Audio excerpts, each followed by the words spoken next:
This is Brass Tactics, policy and strategy for the people, not the politics.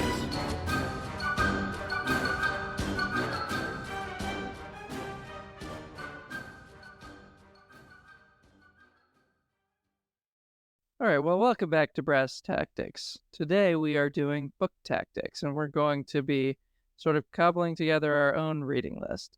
And with me in the studio, at least for right now, is myself, Joe McGiffin. And then we've got Pete joining us, Pete Mitchell, sort of bleeding back in with some technical difficulties here.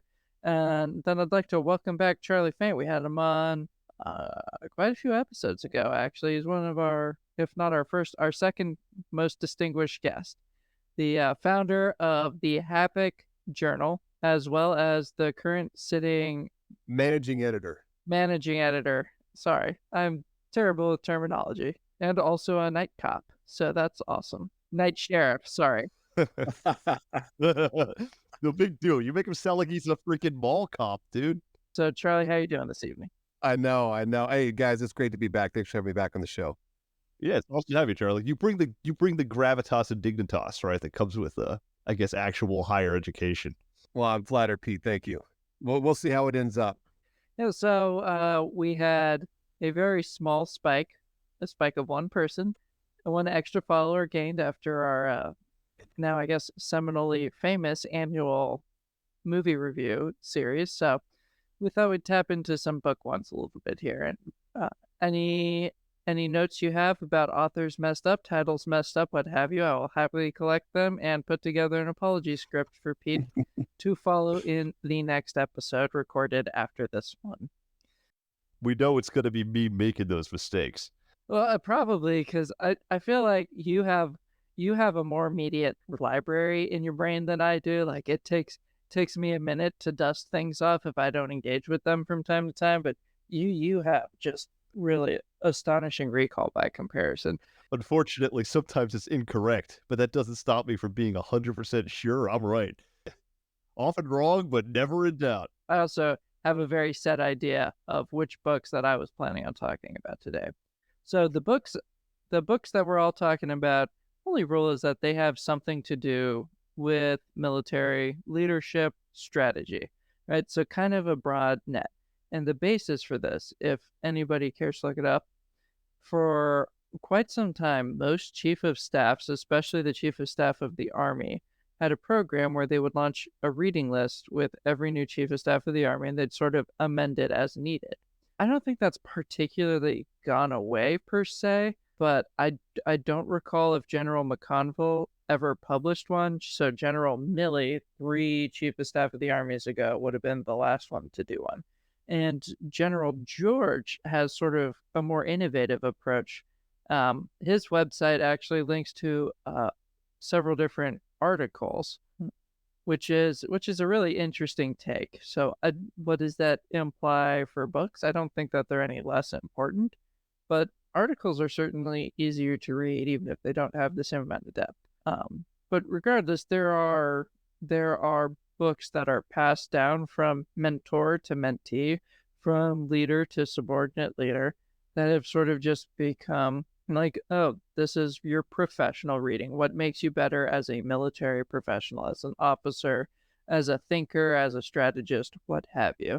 And the books in those veins, doesn't matter fiction, nonfiction, niche, or just sort of general, are the ones we're going to cover. If you asked us for a Brass Tactics reading list, there are 3 books that I would, well, actually, there are 4 books I would immediately recommend.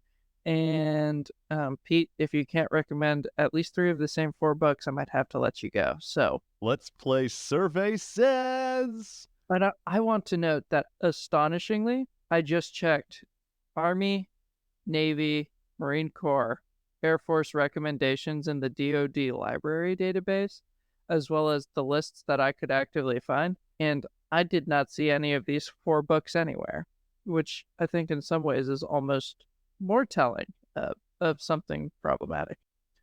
I mean, it's a running joke amongst military professionals that reading lists are something that's pushed out and never actually followed, because you're always just way too busy to read what the boss told you to read. And so even if he tries to hold you accountable and have like a lunch session or breakfast session where he'll try to grill you about the book, everybody beforehand will just read the Spark Notes. There's one very notable exception to that because of how short it is, and we'll dig into that later. I know that's probably number 4, isn't it? It's On your not. list. It's not. Oh, it's not. Oh, These good. I'm these glad four it's not on books. your list. These Okay, 4 books I haven't even put on the list yet. These 4 okay. books are the start of the Brass Tactic reading list, and I wasn't even planning on talking about them today. I just wanted to draw attention to you're not going to find these books listed anywhere. All right. So since I'm on tenterhooks, are you gonna have me guess then your top 4 books for the Brass Tactics Yes. reading list? All right. What are the 4 foundational texts for Brass Tactics reading, Peter? Number 1, we'll go chronologically. Sun Tzu's Art of War. There we go. That's one. That is the only one that shows up on these reading lists, by the way. Number 2, Clausewitz's On War. Yep. Sun Tzu's. I mean, okay, it's very short, but anyways, well, succinct. Short makes it sound like it's not worth reading. Number 2, Karl von Clausewitz's On War, and the seminal work.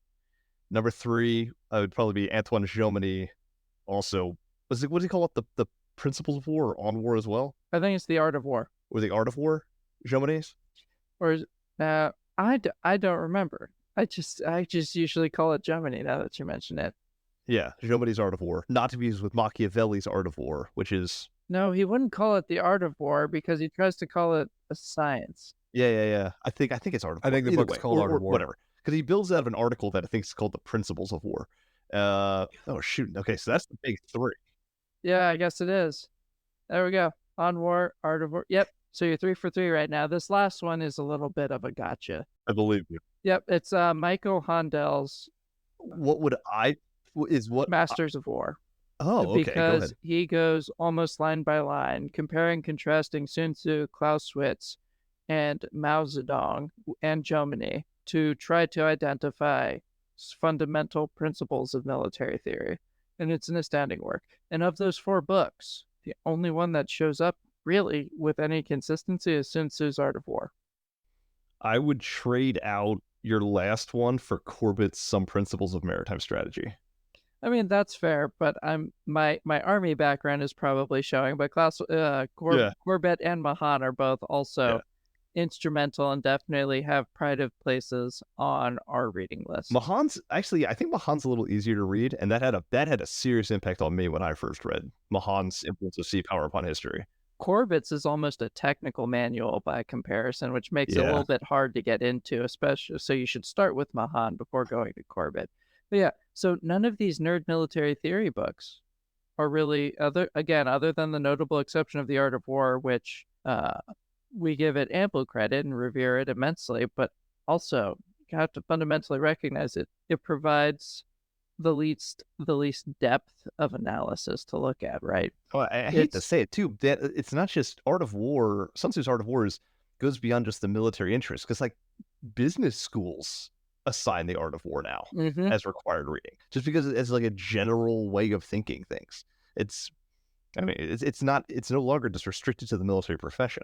Sun Tzu is great, but it's also very much like a primer. It's a very short, condensed starter pack that sort of gives you a mindset. But I think that there is something to unpack there, that there is not much military theory that is espoused in the professional reading lists. The other guy I would add as an honorable mention would be Thucydides, Thucydides' Histories, because that's sort of another important landmark.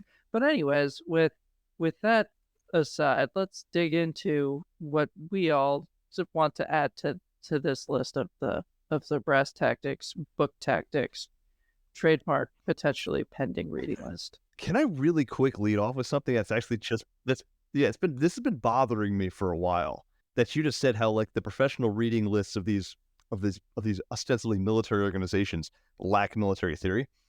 And I just made me realize that this particular institution that the 3 of us are associated with, while ostensibly a military academy, does not make it its mission to create military theorists, but instead leaders of character, right? Whatever, military professionals, great military strategists, nothing of the sort. It just says leaders of character. And what even is that, right? How do you measure that? How do you put a yardstick against that? What Well, purpose does that serve in a professional context? And is this why we're not making them read Machiavelli? I feel like a lot of people would consider Sam Damon a leader of Are we character. jumping into that already? I thought these were books we want people to read, not ones we don't want Is them to that, read. is that, 'Cause- I don't want don't read Once an Eagle. okay, Whatever you all right. do, everyone, I all 10 of our listeners, don't read it. I have so many problems with that book because I feel like the main reason it's recommended is because he's considered a leader of character. Because he's contrasted with the Courtney Masson whatever Yeah, guy the with the evil conniving nemesis. careerist. So he's Right, so the evil. careerist board baby. So Sam Damon, he couldn't get into West Point because he was too dumb and didn't have enough friends in politics. So he enlists, serves for a while. World War I rolls around. He gets a battlefield promotion. He makes it all the way up to major. Then, when the army downsizes after the war, he gets demoted again to first lieutenant. And his career is characterized by everybody is loves him and is super loyal to him that works for him. But he never looks out for himself and he never tries to advance his career actively or make political inroads anywhere. And he's contrasted with this guy who doesn't care about any of his soldiers, who only looks out for his career. And everybody's pointing to this guy who's just like, this is what a leader looks like. And my personal take is like, no, it's not. It's a saccharine self-insert of the author who's talking about how awesome he is. Okay, it's very patently obvious because it's just a fan fiction, man. That's all Once an Eagle is So pure my West biggest, Point fan fiction. how can you call him a leader of character when he very blatantly has an affair on his wife, like unapologetically so, Well, that's because his marriage is that's for stale? the spice. You got to bring in the. He's But that trying to doesn't pitch it for matter an though, HBO because adaptation. if that's what you're saying is like this guy's selling point is like he's a true leader of character, then like, and then he violates the Uniform Code of Military Justice Oh, in a man. very punitive way. It's not like we've ever had a 4-star general leader of character ever do that and have it I'm completely not saying destroy it's any not, but political I'm just career he might saying like have. the audiobook itself is 48 hours, and this is all it has to offer right here. It's not even like an accurate historical depiction of any of these wars that fought and died. Any of these wars that were fought. It's just supposed to be a portrait of a leader, but it's as flawed a portrait as one would expect to begin with. And so Once an Eagle, it's still, the DoD's library still has it listed, and it's just always listed since it was published in the late 60s. But there is one critical review I've ever read of it, and it was published by the Modern War Institute 4 years ago. It's the only critical review I've ever Oh, seen let's on bust that that book. up. Charlie, let's make that 2. Well, also on the Modern War Institute's list of books you shouldn't read is Message to Garcia, largely for the same reasons we're talking about right now. And I glanced at General Milley's reading list, and the Message to Garcia is on it. And I think officers of an age would have both of those books on it. And of course, Message to Garcia isn't really a book; it's like 3 pages long. It's It's like a easy reading. pamphlet. Yeah. But contrast that to Once an Eagle, which is like 970 pages on Amazon if you order it. It's a huge tome. I thought it was entertaining, but I think there are better books that we could teach cadets in particular to emulate rather than Mr. Damon. And I thought that he had an interesting career. He did some interesting things in the novel, and then he kind of fell apart at the end. And one of the things I try to stress to my cadets is no matter how long you stay in, if you live long enough, either you'll leave the army will leave you. But if you do it right, your family will always be there. So he didn't live up to that. And I don't think he's the type of guy we should have cadets aspire to be, unless it's some type of cautionary tale. Hey, don't be this dude. Don't be either of those guys, because the antagonist isn't much better himself. I don't like either one of them. Yeah, you're right. I forgot about that, Charlie. That's a really good point. Because at the end of the novel, he's an empty uniform. And when he takes it off, there's nothing underneath. It is a cautionary tale, actually, when you read it like that. Because I was like, wow, what a jerk. He kind of got what he deserved. He dies as a security force advisor in not Vietnam. Which is, again, pathetic. It's pathetic. It's like the old soldiers never die. They just fade away because no one cares about them. The parentheses at the end of MacArthur's speech. That's pathetic, dude. Really is pathetic. So I read it, but I'm not gonna. I'm not going to endorse it to people for the reasons we indicated. And also, I think that young people now consume content in a different way. Joe, you were talking about the articles. I think that's a much better way to get something across, something they could read when they're waiting for their Uber or their Uber Eats or when they're in the bathroom or whatever they're doing. They pull it up, they read a quick article or they listen to a podcast. And that to me has a lot better impact, and it's a lot more likely to convey the message we want conveyed rather than a 900-page book. Yeah, or a good miniseries. I will tell you, every single one of my students who's worth anything has seen Band of Brothers, and most of them have seen Generation Kill, and they've gained a lot from those miniseries. To be honest, like because they're thoughtfully made, they're well made, they're grounded in truth, and they honestly portray great. There's great examples, both good and bad, of everything. Yeah. That's way more. I mean, oh man, every kid here wants to be Dick Winters or Sears, or Spears, right? Depending on their metal. None of them will ever read Once an Eagle. They won't. They'll look at it, be like, "This is stupid." It's like as thick a Lord of the Rings, but with zero content. And See, I think some of them will read it though, and that's what I'm worried about, because they are on these lists. People keep talking and endorsing them, and cadets are hungry for knowledge. And they're like, "Hey, what do you recommend? Here's this 970-page book. Okay, I'll read it." And at the end, it'll make you a better leader. I get all excited and I want to be like this guy that our cadets should not aspire to be like. There are attributes that both of those guys have that if we put them together, it might be a good officer. But independently, I don't think we should be encouraging either one of them to be the role model for our cadets. So I have a much more complicated, sometimes nuanced view of Message to Garcia. let's hear it. You want to break down the plot, really? Do you want to break down the plot? Because it takes like 2 seconds to describe the plot for our listeners. Yeah.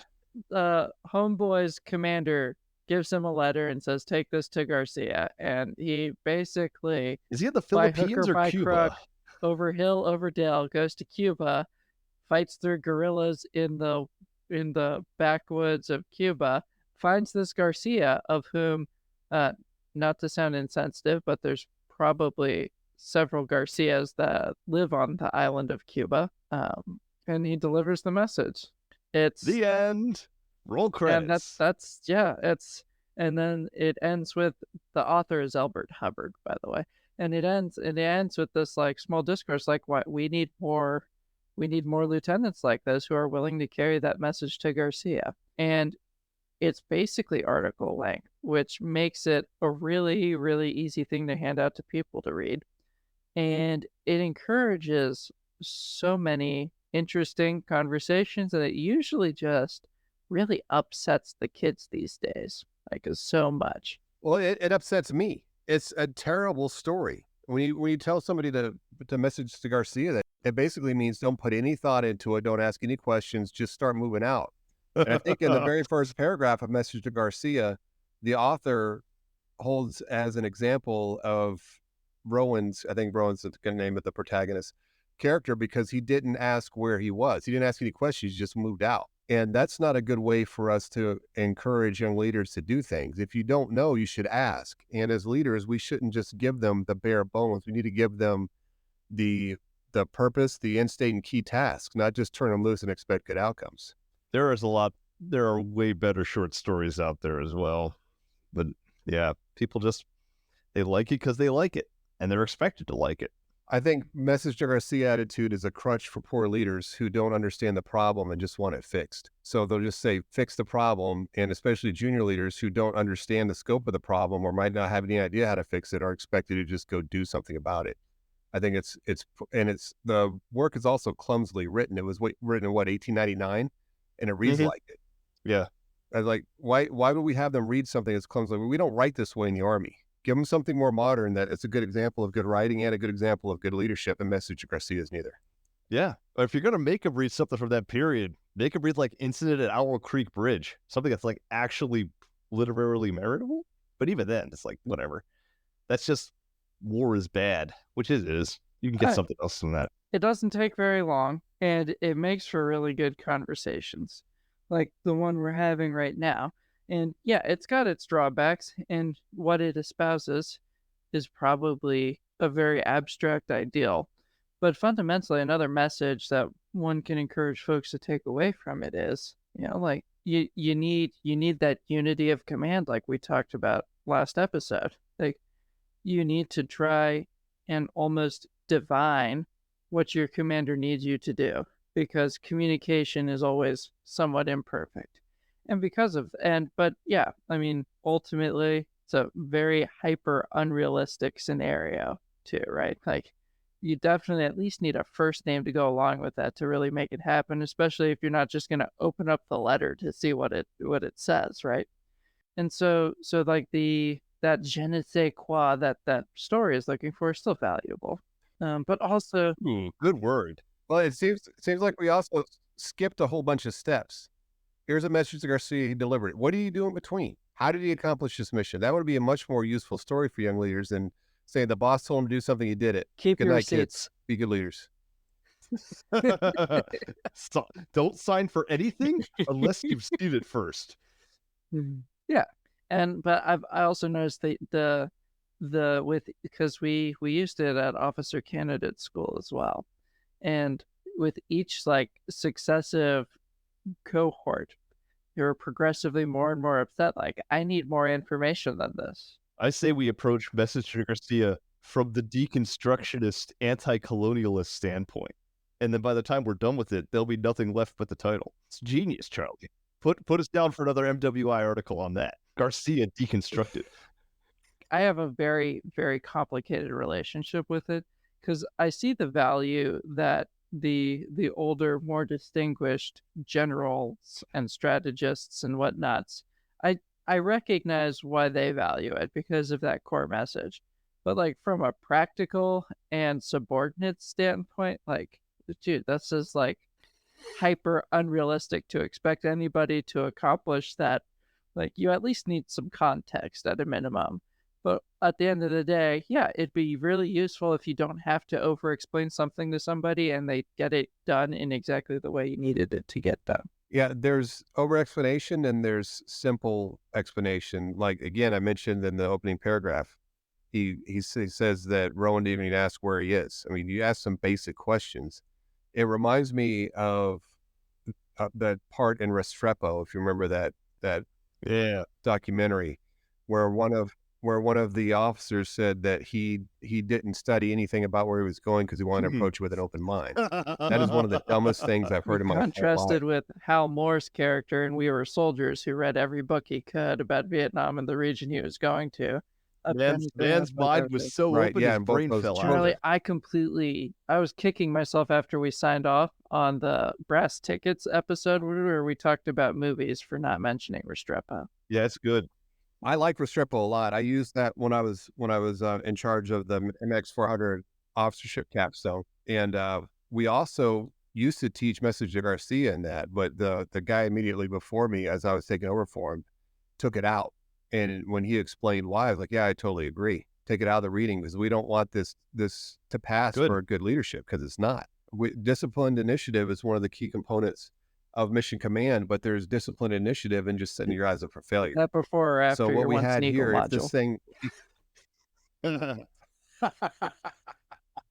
Well, in a minute, I'll talk about a book that we did study in MX400 I think is very useful, but I know we're not on that yet. So I think the three of us should collaborate on 5 books you should take off your reading That's list pretty as the thick. article Actually, I like that a lot. for MWI. Yeah. Maybe we can get DeRizio in there since he's out there Mhm. taking care of business for He's you. got some Couldn't strong make the opinions too. podcast. So it'd be great. I've been friends Yeah. with Matt for a long time. He's a great dude, and he's I know. funny too. It's too bad he couldn't be here on this, but we'll get him in on the article. So, are we bashing anyone else's books, or are we going to move on to ones that we like? No. Sorry, Charlie. I thought this was a good point for you to segue into one of the leadership. Got it. Hey, so one of the leadership there books are you would 3 recommend. books. I'm gonna start with one, and then I'll come back to the other 2 if we have time. So the book that we study in MX400, the Superintendent's Capstone Course at West Point, that I find useful and instructive and highly recommend personally and professionally is Black Hearts by Jim Frederick. So Black Hearts is a true story about a unit in the 101st Airborne Division, which I was in. That's my first duty station when I was an infantry officer in Iraq, where I also served, and how their unit fell apart due to poor leadership. So one of the reasons I like this story it's not a good story in terms of what happened because it involves the rape and murder of a 14-year-old girl and her family by American troops, but is a good and effective book because it shows what happens when leaders don't lead or when leaders die and aren't replaced, and how you need to be on it the entire time when you're in charge, be in charge. And also, the cadets can see themselves in it because some of the characters in the book are West Point grads, including one lieutenant who got killed in action. So I like that book. I thought it was instructive and useful. I recommend it. I gave it to my daughter who was in military school and recommended she read it. I tabbed it out. I used it when I was the course director, and it's still being taught at West Point today. So Black Hearts by Jim Frederick, good book. It is an important text to prevent the army from disintegrating into a mob. And I think it's very notable, especially in light of recent, honestly, it's right at the Russia-Ukraine war, where the Russians, they don't even try to discipline this stuff. They in fact encourage it and use it as a tool, right? As a tool of terror and occupation. That this is what sets disciplined, efficient Western armies apart. Because when we do these things, they are aberrations, whether it's My Lai or it's Haditha, right, which is the incident in Black Hearts. Retrospectively focus on it, fix it, and prevent it because it's not good. It's not tough. It's not macho. It's not okay to loot and despoil the civilian population. And also, from a military standpoint, it's terrible because you're degrading your military readiness, right? Don't even worry about hearts and minds. Your soldiers are not out there doing what they're supposed to be doing. That's a problem. That's a failure in discipline, right? So like that's the real, like, really kind of hammer that in, right? Because especially once the ashes start clearing over what happened in Bucha or in Mariupol or all these other cities that the Russians have done Russian things in, really continue to keep it fresh and important. One of the other reasons I like that book for cadets of all stripes to read is we are constantly told that NCOs are the backbone of the Army and enlisted NCOs, both of which are true. But this is an example of what happens when leaders don't lead and they just let soldiers and NCOs take over organizations when that's not their job at the time. So we see instances where NCOs led poorly or encouraged commanders to make bad decisions. I was blessed throughout my career to have great NCOs, but that's not everybody's case. So I think that's good to go into the Army knowing that as an officer, if you're in charge, be in charge, listen to people, but you got to make decisions. The other thing I like about it is the death by 1,000 cuts and discipline, and how if you don't enforce small standards over time, you let soldiers choose which standards they're going to follow, you're going to have a mess on your hands. And that goes from something as easy as uniformity and shaving in the field to not raping and murdering 14-year-old girls. So there's a lot of lessons to unpack in that book. Yeah, I think that is a great one to recommend reading, and I think there are two other books that fit into this like crucible of conflict sort of zone of at the being actually within the fight that provide a very, like, let's call it like the best rounded perspective of the battlefield of war. I think the first one, from the leadership aspect, provides an example of good leadership, at least retroactively, and that's The Unforgiving Minute, A Soldier's Education by Greg Mullaney. And that was on the reading list when I commissioned back in 2014. And that one and Black Hearts stuck with me because they show the two different sides of the same coin, two different sides of leadership. A unit with no leadership, and then a leader who is set up for success and chooses to be that good leader. Yeah. The Unforgiving Minute it's a Rudyard Kipling reference because this dude's super smart, Rhodes Scholar, 82nd Airborne Ranger, West Point grad, and he's referencing a lethal firefight he got in with Al Qaeda, where he lost a soldier under his command during his first deployment. And that Unforgiving Minute, he's talking about, like, are you going to freeze? Or are you going to do what you need to do as a leader? And it provides a really, really deep portrait of leadership for folks, especially read in tandem with Black Hearts. And then the other one It's definitely the most exciting one I've read for sure, is House to House, and I don't know quite know where this fits in between the leadership spectrum or the NCOs or the backbone spectrum or the horror of warfare spectrum. But that was written by one of our Living Medal of Honor recipients, David Bellavia, right? And it's about he's recounting his firsthand knowledge of the Battle of Fallujah, everything that went along with it, including like having to like immediately after finishing the battle, all right, now go clean up. You're all bloody, poop stained, and just super gross. We don't want you talking to the press about this victory like that. So you all need to go shower now. Like we've been up for 3 days straight, but we're lucky to be alive. Like really. And so like I guess the realism of the like you're going to have to go through some stuff you might not be prepared for it sort of aspect to sort of fit into that same I just think of these 3 books all in the same category of that what do you do once you're in the conflict sort of thing. I've heard of The Unforgiving Minute, but I've never read it. I was looking it up while you were talking. I didn't realize that book was that modern. I assumed it was much older. I'm going to see if I can get the author to do an episode of The Spear with us. Seems like a very interesting story. Yeah. That'd be pretty sick. Yeah, maybe. I mean, I think he also Five and Flew. It's one of my beefs with the author, but like, it's whatever, man. Well, he taught at West Point, or excuse me, he taught at Annapolis afterwards as well, I think. All right, five is your time, man. It required. Move on out. Yeah. I might be mixing him up with a couple of other dudes because a bunch of lieutenants like wrote books like that in Afghanistan and Iraq. All right, Pete. Switching gears up a little bit. What do you have for us? Leadership, strategy, geopolitics, fiction. Fiction, Starship Troopers, and Red Storm Rising. Starship Troopers was also on the list back in 2014. I had to do my book report on it. It should stay on it. It is phenomenal. Heinlein was a real war vet, man. Everyone talks smack. Dude was a freaking, I think he was a XO on a destroyer in the Pacific during World War II. And then he also wrote a very amusing short story called The Man Too Lazy to Fail about basically a OCS cadet who he's an enlisted guy, an enlisted man, and he becomes an officer because he's too lazy to do work.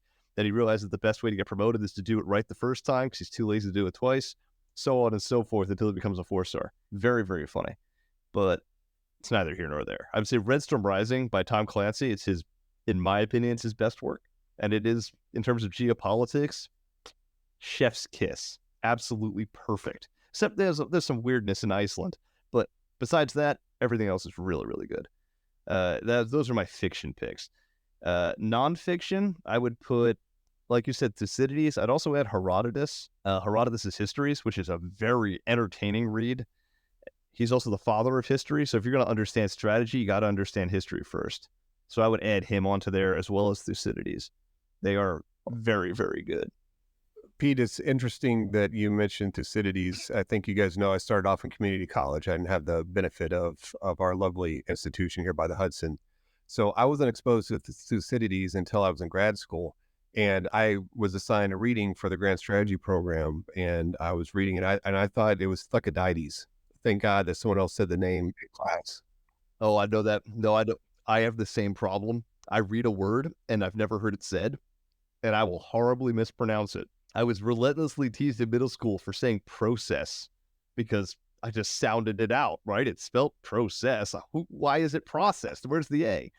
Yeah, indeed. But yes, I think both those ancient Greek masters have a lot to tell us, especially about human nature. That's, I think, the real secret sauce of both the history of the Peloponnesian War and Herodotus' histories. When I got hired at West Point, I started off in Department of Social Sciences and Soc, which interestingly was the only department that would hire me. I think Soc, appreciate that. And they had me teaching SS 307 Introduction to IR, which I loved. I love that course. And Thucydides was part of it. And I think cadets can really relate to that, especially when they get to the study of the one true God in IR, the one true religion, realism. Oh, I thought you were about to say Sam Huntington. Now I'm disappointed. Well, maybe if we're talking about civil relations, not international relations. No. And when we look at that and they read things like the strong do what they do and the weak suffer what they must, you can directly apply that to things like what's happening in Ukraine with Russia right now, and I think they really see the utility in that and the timelessness of some of these things. Warfare changes, but largely human nature stays the same. If you understand human nature, it helps make you a Yeah, better for leader. sure. It's just of course, as you know well, the false idol of realism, it all holds great until it doesn't, and boy, does that set you up for failure. I think realism is aptly named. I think it offers the best explanatory power. Maybe we need to do an episode on that. We can duke it out over IR theories. Oh, I think we do. Yeah, I think we definitely do. Actually, really quick aside, this is a funny one. I was informed of this by one of our Polish officers who come here every semester. I get two of them in my spring class, and he told me a story that was widely publicized in Polish news that before the invasion of Ukraine, Sergei Lavrov had a meeting with the Polish foreign minister and essentially proposed a partition of Ukraine, roughly along the Dnipro River, where the Russians would get everything east of it into Malorussia. The Poles would get Lviv and everything west of Kiev, and then everything in the middle would become like a rump barrier state. And the Polish foreign minister was utterly horrified by the ideas because it's like when you think about it, you don't go to a Pole and offer to Yeah, partition didn't you things, do that right? to They us in tend to World War take that a II? little, like, and then also in 1790, and also in 1750, and also in 1680, right? Like there's been multiple partitions of Poland. But here's the thing: when you approach things from a total real politics, hardcore structural realist standpoint, right, where it's like everything you should do should maximize your real tangible power. Lavrov was taken aback because he was like, this is a good deal. Look, you're getting these historical Polish land, you're getting all this industry, you're getting all these people in here, because the structural realist thinks like he's playing a board game where you just get a piece and now your power is increased. What he doesn't think of is the soft power, the intangibles, right? The fact that Poland's in NATO now, the fact that Ukrainians and Poles have some really bad history with each other, and it wouldn't be an easy occupation, right? It's just things like that, right? Where No, I think you take realism too I far, think it'll blow up. realism holds in that case as well because they know that from bitter experience that it's not going to hold. If they believed that it was better off for them to go for that deal, they might consider it. But they also know that Russia cannot be trusted ever with anything. And also the sanctions from NATO and everybody else, they got booted out of NATO. I think they were smart to turn down that deal. I think I agree that they're smart and that is the experience, but I would say it was more of a constructionistic interpretation that was informing their actions. I That's what I'm started gonna off say. thinking I was constructivist, and then I woke up to the way the world really works. But not No, not that's to okay. go too far down this road, but It's my bad. I'm dragging us down a tangent. because this is brass tactics, not brass strategy. So my other two books on the list are tactically focused, and the first one is a new one, and it's Send Me by Marty Scovelin and Joe Kent, and it's the story of Shannon Kent, who was a naval special warfare officer who was killed in Syria. Fantastic book, just came out in May.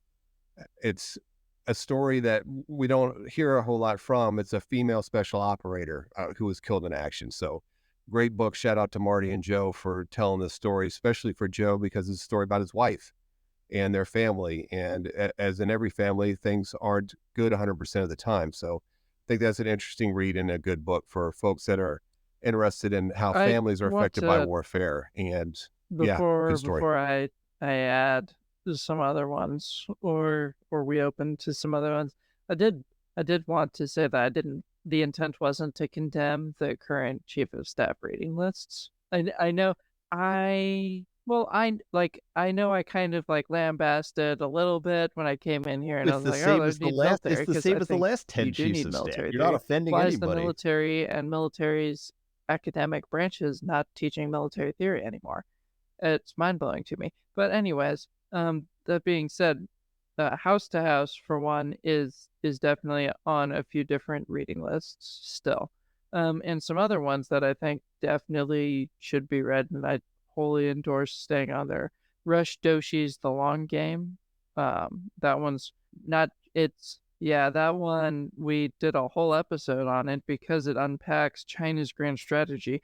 but it also sort of That one is lays out brass like tactics the approved. requirements you need to in order to pull off a grand strategy as well.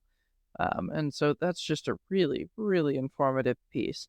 And then any if you're in the community, if you're not in the community, you should a great place to start, especially with fiction, is this power duo of Peter Singer and August Cole, where everything they write is just amazing. Their biggest one, and has been the biggest for quite some time, is Ghost Fleet.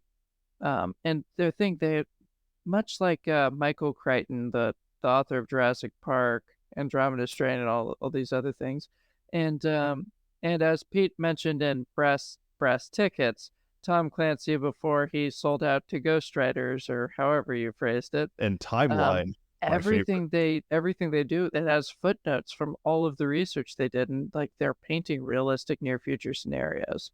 Yeah, it So was they wrote one horrible called what happened. Ghost Fleet. They wrote one called Burn In.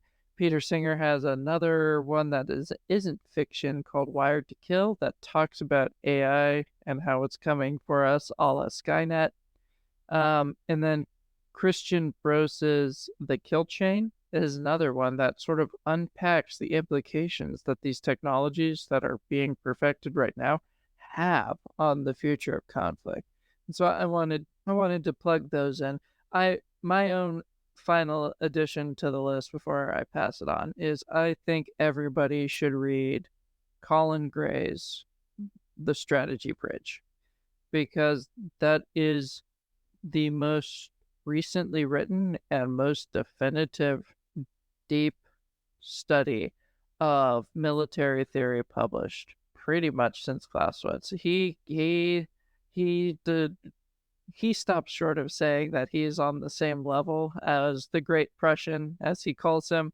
But I think that was him just being modest, and what he writes is really the most informative piece that we have on understanding strategy and military theory. Well, along those lines, Colin Gray's widow donated his collection to the So Modern War Institute. So for your so listeners, if tragic. you want to come read I Colin Gray's I am the books biggest Colin Gray with his fanboy, margin notes in and them, I come by cannot figure out Washington what he Hall. wrote, and it kills Oh, yeah. me. His I handwriting cannot. is Like, okay, atrocious. he highlighted here. What does this say? Oh, It's absolutely awful. Well, also, Joe, I don't think we were being critical of anybody's reading list. Just our opinions of some of the books. Clearly, I mean, these guys are 010s. I made it to 05. So between listening to General Milley and listen to Lieutenant Colonel Retired Faint on what to read, maybe you go with the 010 and with the 05. But I do think a lot of times books get put on lists and stay on lists, and very few people actually read them or reread them or consider them critically. It's just like, hey, if you have a reading list, you have to have Sun Tzu, you have to have Clausewitz, you might have Jomini, but you also have to have Once an Eagle, Message to Garcia, and any number of other things, and they just never come how off the much did list. Anton So Meyer yeah, I pay think it's them? time for an update. That's More what I want articles, to more know. podcasts, more listening to Brass Tactics, more Or mini series. miniseries. Yeah, they got a Well, publisher deal. Every single I Message think to I think Garcia. I think It's a new Myra chair at must the have got Officers paid by Club. the page to write that book, because that's the only way to make it that long in War and Peace level tome. That or a suffocating level of self-love and indulgence. I'm So telling out you, of it's just a pocket. fanfic, man. If he had written it 50 years later, it'd be on Tumblr. Well, along the same lines, my last book is Tribe by Sebastian Younger, and the reason Oh yeah, Junger's I good. brought that up is because Tribe is basically a long Vanity Fair article that he slapped a hardcover on and put out on the street. But I'm a big fan of Tribe. It takes aim, not aim, it examines the military culture and what happens when folks come home. One of the reasons I like it is because Sebastian wasn't afraid to mention how PTSD has kind of become its own little cottage industry in the military complex, and how the goal a lot of times is to get sick or act like you're sick and never get better, because that sweet disability, there's some major incentives associated with it. And I've seen this as well on some Facebook pages I'm a member of. People will go and go and go until they get to 100% and then stop going to the doctor, because you don't want to get better. because if you get better, or if they find out that you weren't sick to begin with, then you're going to lose all that benefit. Yeah, Yeah, the money and not sucks. just the Yep. money. There's so many, and it varies by state. You might not have to pay property taxes. You might not have to pay income tax on. Yeah, I mean, yeah, you get a driver's license for free. You get a handicap parking sticker. It's really interesting how all that works. But that's just a part of the book. I think Sebastian, who served in combat as a reporter, was a reporter in combat, was never in the military, but really, I think gets us. He's come to West Point a couple times. I met him. He looks like a retired prize fighter to me. He reminds me of, although he doesn't look like him at all, Joe Rogan. If Joe Rogan had hair and came to West Point to talk about his book, he's just a very relaxed, really fit looking dude. And Tribe is a great book. Now that's a guest for the Sphere right there. Not just Junger, actually Joe Rogan. Has Joe ever been to combat outside the ring? I don't think so. Well, no, he's been in the Yeah, octagon. I would though. love. Well, I'll tell you what. I'll tell you what. I'll just go on his show instead, and we'll call it even. Yeah, that's oh man. Imagine the traffic you drive to MWI.com / / Havoc Journal. Yeah, and then people start reading some of the stuff on the Havoc Journal, and then I probably get fired. But until that happened, there'd be some fabulous publicity. Yeah. So Joe, those were my 3 books: Tribe, Black Hearts, and Send Me. It's about the modern warfare experience, and I think that there is a lot to be learned from historical works, from Thucydides to Sun Tzu to Clausewitz, Yamini, all the way up. But I think that for modern warfare, practitioners, we need to study modern war, and I'd like to see a shift to more the type of reading like I named versus some of the rather stale and no longer particularly useful readings we see on the list, because time is finite. So let's focus on the things that are going to have the most impact. There's probably something a little more modern. And then Pete's going to turn around and recommend we read some newest biography of Robert E. Lee. Nah, I was about to say Clash of Civilizations by Huntington, but that's my only hot take for it. That's also a little dated. But it's so tasty. That's another one we taught in SS 307. I like that one as well. I think it really helps cadets understand why countries do the things they do, and some countries that we think are crazy are just acting in their own self-interest. Why, Pete? Realism. That's why. No. I mean, Huntington's got a great line. I think it says, "Every nation sees themselves as the main character in their own central drama." That's where realism fails, right? Because there is no objective definition to self-interest. Yeah, Huntington's a constructivist too, because he started off as a realist and it didn't satisfy. The rational actor model falls apart once you apply realism to it, because people can act rationally based off of non-rational interests. But I also think the realism, classical realism, has a lot of merit. Structural realism, as you get more down the academic path toward Waltz and Mearsheimer, it starts getting a little more crazy as things go. If you only think in terms of realism, you simply cannot effectively put together a red team, because a red team requires construction. It's constructivism. Also, Charlie, as a veteran of Iraq, you do know you were put there by liberalists. That's the most sad thing of it all. Neocons, man. Neocons. Yeah, neocons are liberals. They're idealists. The misbegotten democratic peace theory is the worst thing that could happen to us. Yep, that will be. Oh, we need to talk the big 3, man. We'll talk the dark triad of liberalism, constructivism, and realism, and talk about especially the neocons. Yeah, I've been kicking that can down the road. The Lexus and the Olive Tree, my favorite book. That's the worst book ever written. All right, we can call the next episode "Are You for Realism Right Now?" That'd be great. And you're freaking hilarious, dude. We'll talk about paradigms. Before we end, I did just want to caveat that some of these books are not appropriate for readers of all ages. House to House is fairly graphic. Black Hearts is incredibly graphic. Unforgiving Minute is probably, like, I don't know, reader discretion advised, but the graphic portions are not really central. I think this was a pretty good supplementary list. It was a great discussion, Seth.